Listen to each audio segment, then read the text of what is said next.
Bueno, buenas tardes a todos y a todas y bienvenidos a este acto que organiza Izquierda Unida en la tarde de hoy. En primer lugar, y para aquellos que no me conozcan, me voy a presentar. Soy David Ramos, soy profesor de Geografía de la Universidad de Salamanca y voy a ser el presentador y, de alguna manera, moderador de la charla-debate que espero que tengamos, ¿no?, después de las intervenciones de los dos ponentes con los que contamos hoy en este acto. Y para eso, como digo, contamos con dos personas que han destacado en los últimos meses por un intento de ofrecer un análisis de este proyecto de ley del suelo desde una perspectiva que yo creo que en buena medida podemos considerar transdisciplinar, es decir, que no se ciñe únicamente a la especialidad de ambos, no se ciñe únicamente al urbanismo, no se ciñe únicamente a la economía, sino que intentan hacer un balance y una integración de numerosas variables, numerosos factores que son básicos para entender el porqué de la ley del suelo, el porqué en este momento, cuáles son sus objetivos y cuáles pueden ser también sus consecuencias para el territorio del archipiélago.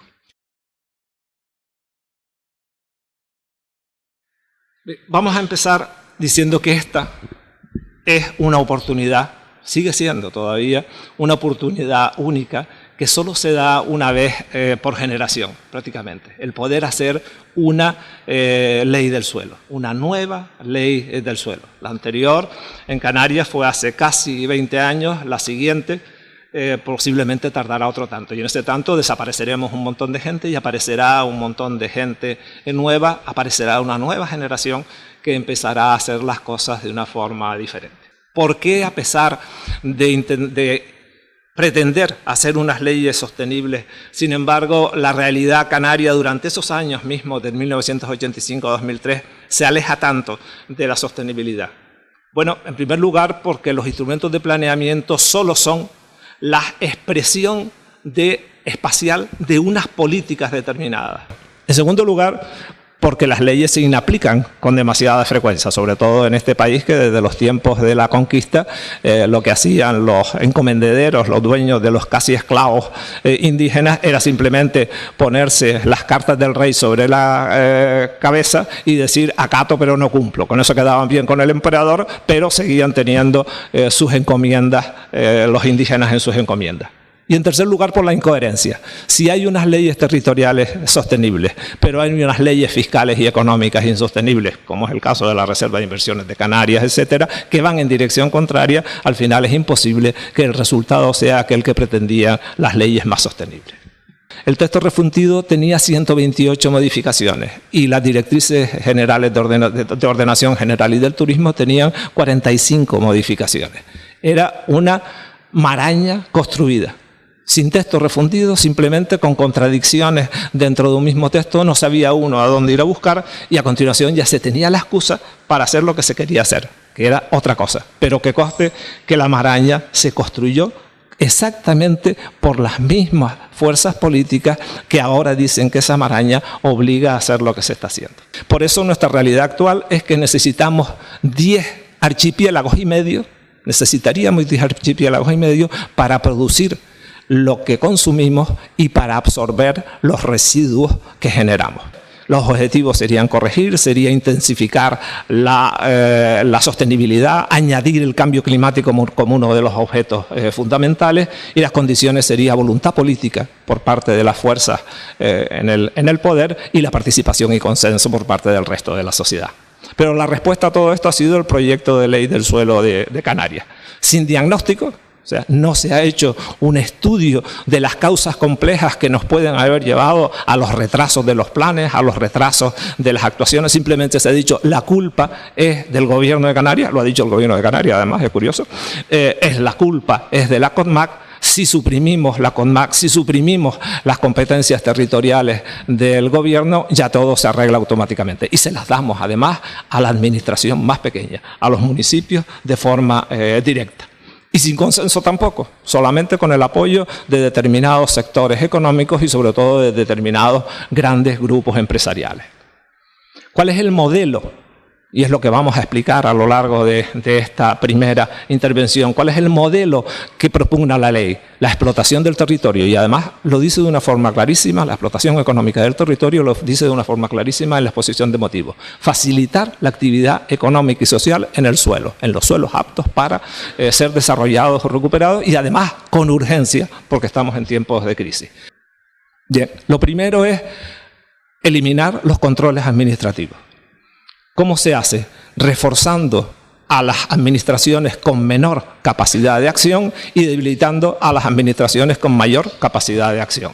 Con seguridad lo que va a provocar este cambio de competencias no va a ser la agilización del planeamiento, sino posiblemente un mayor retraso. Pero es igual, porque la agilización se va a buscar por otro lado y el planeamiento se va a destruir por otro lado. El renunciar posiblemente a la competencia territorial es un hecho insólito dentro del Estado español. No creo que haya ninguna comunidad autónoma que haya hecho una renuncia tan amplia y tan expresa a sus propias competencias como la que pretende hacer el Gobierno de Canarias, y además de índole nacionalista, en un tema como este. Según las estadísticas del Ministerio de Medio Ambiente estatal, el precio del suelo agrario en Canarias es 6 veces el precio del suelo agrario a nivel estatal, de la media del suelo agrario a nivel estatal. 3 veces por encima de la célebre huerta valenciana. ¿Por qué? Porque son las expectativas que en este momento, antes de la ley del suelo de Canarias, que en este momento tiene el archipiélago, ese suelo en particular. En el momento en que cada metro cuadrado de ese suelo agrario, además de cultivarse y además de poder acoger, sabe Dios cuándo, un suelo urbanizable, etcétera, se puede hacer en cualquier momento un proyecto de interés insular, un proyecto turístico, etcétera, etcétera, ese precio se va a multiplicar y va a quedar todavía más alejado de las posibilidades de los propios agricultores. Los espacios naturales protegidos, que se ha dicho repetidamente que no se tocan, sí se tocan. Se tocan en primer lugar porque de ser una red canaria de espacios naturales protegidos a nivel de todo el archipiélago, y ese es uno de los principales objetivos de la Ley 1294, pasan a ser 7 redes insulares, porque serán competencias. Son ya, de hecho, competencia de los cabildos la ordenación, además de la gestión de los espacios naturales protegidos, y además con informe no vinculante siquiera de la comunidad autónoma, con lo cual para problemas similares en diferentes islas se pueden arbitrar soluciones absolutamente diferentes, y eso no hay quien lo quite. Bueno, y les recordaba al final, ya para despedirme, les recordaba una película que se llamaba El huevo de la serpiente, no sé si algunos la recuerdan. Es los comienzos, que fueron además bastante parecidos del fascismo en Italia y del nazismo en Alemania. No quiero decir con eso que el fascismo y el nazismo tengan que venir de la mano del proyecto de ley del suelo, pero el desprecio a la legalidad y el aplastamiento de todo pensamiento contrario es un elemento que tienen en común la actitud de los poderes dominantes en estos momentos en el archipiélago respecto a estas 2 leyes y aquellos 2 momentos históricos determinados. Que tampoco está tan lejos la antidemocracia, los comportamientos antidemocráticos del caciquismo de los comportamientos antidemocráticos del fascismo. Y frente a eso, lo único que podemos hacer los ciudadanos es lo que sabemos hacer los ciudadanos, movernos, movilizarnos. Muchas gracias.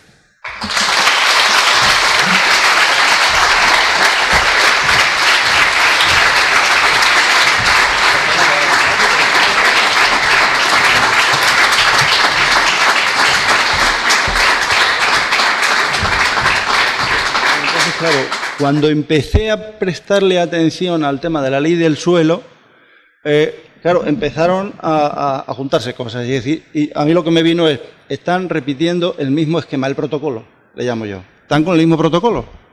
Esto va a solucionar todo.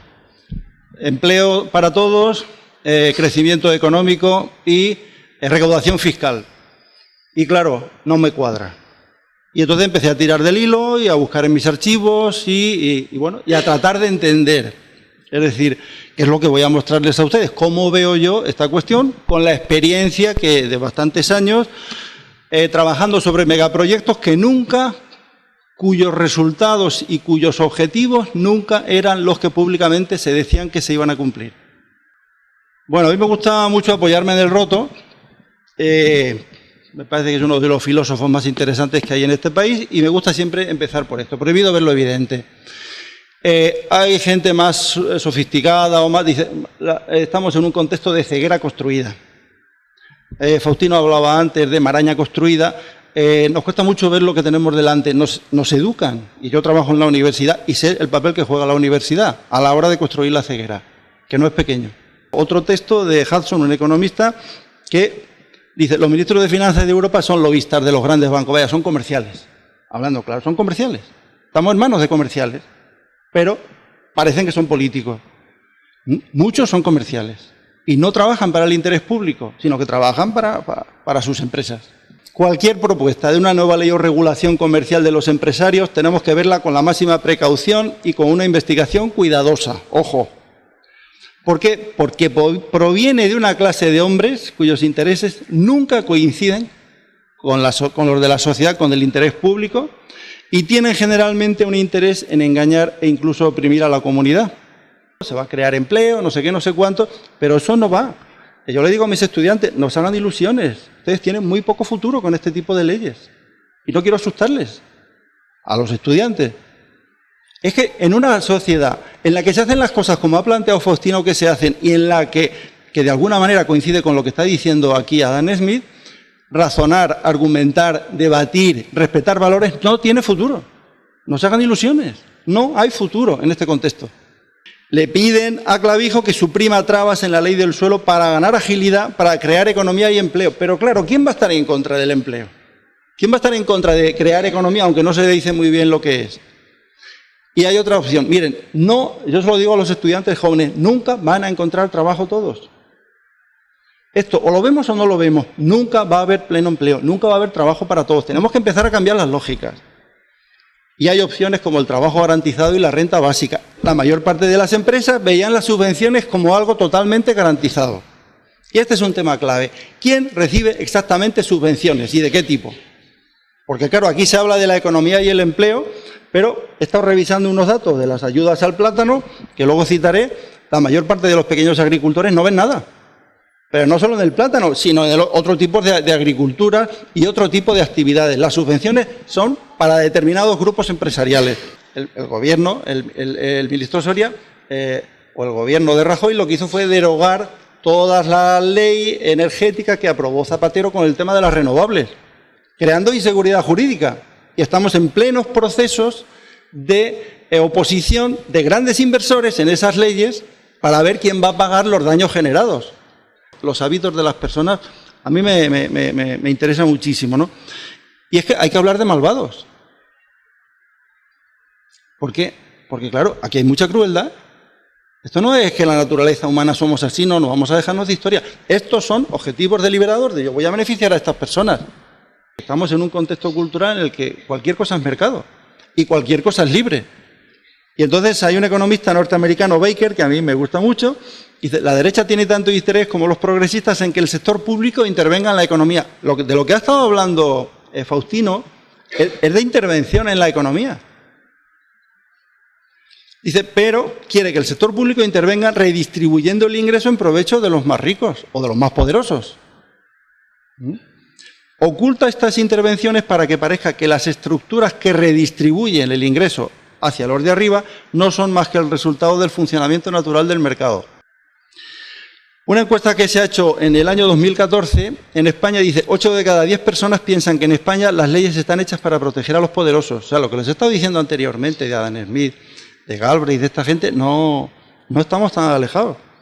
Un sistema donde unos pocos se enriquecen a costa de todos. La clase política garantiza el enriquecimiento de los más ricos. Clavijo justifica también que legisla para los empresarios porque crean empleo. Para algunos empresarios, porque luego les voy a demostrar que los empresarios que crean empleo son los pequeños empresarios para los que no legisla Clavijo.